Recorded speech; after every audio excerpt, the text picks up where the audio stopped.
কথায় আছে অভাগা যেদিকে চাই সাগরও শুকিয়ে যায়। দুইবারের বিশ্ব চ্যাম্পিয়ন হয়েও কেঁদে হেরে বিদায় নিল উরুগুয়ে। শেষ পর্যন্ত লড়াই করলেও ভাগ্য দিল না সাই। স্পেনের কাছে এ কেমন করে হারল উরুগুয়ে। আর এদিকে যে সমীকরণে উরুগুয়ে সৌদি আরবকে কাঁদিয়ে দ্বিতীয় রাউন্ড নিশ্চিত করলো সেই কেভার্দো। বিস্তারিত জানতে ভিডিওটি না টেনে সম্পূর্ণ দেখার অনুরোধ রইল।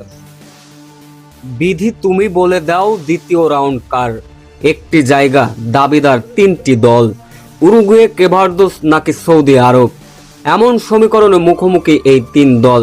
বিপরীত দিকে মুখোমুখি হয়েছিল উরুগুয়ে, স্পেন, অন্য প্রান্তে কেভার্দো আর সৌদি আরব। এমন সমীকরণে এদিন উরুগুয়ের মুখোমুখি হয়েছিল স্পেন। স্পেন ছিল কিছুটা শক্তপোক্ত 4 পয়েন্ট নিয়ে, অন্য প্রান্তে খুবই খারাপ অবস্থা ছিল উরুগুয়ের। প্রথমার্ধের শুরুতেই দুই দলের আক্রমণ আর পাল্টা আক্রমণ চালিয়েছে। স্পেনও দেখাচ্ছিল তাদের আধিপত্য, উরুগুয়েও লড়ে যাচ্ছিল শেষ পর্যন্ত জয় পাবার জন্য। প্রথমার্ধের শুরুর আক্রমণ আর পাল্টা আক্রমণের পর যখন স্পেন ছিল হতাশ, 41তম মিনিটে অ্যালেক্স বিনার অসাধারণ গোল, তাতে করে প্রথমার্ধের দাপট দেখে স্পেন লিড পেয়ে যায়। 1-0 গোলে বিরতিতে যায় দুই দল। দ্বিতীয়ার্ধে আবারও লড়াই চালায় উরুগুয়ে। হারা যাবে না যদি কিনা খেলতে হয় দ্বিতীয় রাউন্ড। সময় যখন বাড়তে থাকে উরুগুয়ের ধারও তত যেন ম্যাচে ফিরতে মরিয়া তারা। ম্যাচের বয়স যখন 78 মিনিট, গোলরক্ষককে একা পেয়েও গোল করতে ব্যর্থ হলেন উরুগুয়ের ফুটবলার।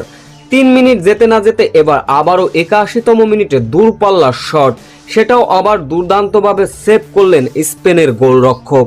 যেন স্পেনের গোলরক্ষক উরুগুয়ের এমন একটা শটে যেন দেয়াল হয়ে দাঁড়িয়েছিল, যার ফলে শেষ পর্যন্ত লড়াই করেও স্পেনের কাছে 1-0 গোলে হারল উরুগুয়ে। যার ফলে 7 পয়েন্ট নিয়ে 3 ম্যাচের ভিতর গ্রুপ চ্যাম্পিয়ন হয়ে দ্বিতীয় রাউন্ড নিশ্চিত করে স্পেন। অন্য প্রান্তে সৌদি আরব এবং কেভার্দোর ম্যাচটি হয়েছিল গোলশূন্য ড্র। তবে 3 ম্যাচে 3 ড্রয় কেভার্দোর কপাল খুলে গেল প্রথমবারের মতো দ্বিতীয় রাউন্ড খেলার। অন্য প্রান্তে উরুগুয়ে 3 ম্যাচে মাত্র 2 পয়েন্ট, সৌদি আরবেরও 3 ম্যাচে 2 পয়েন্ট।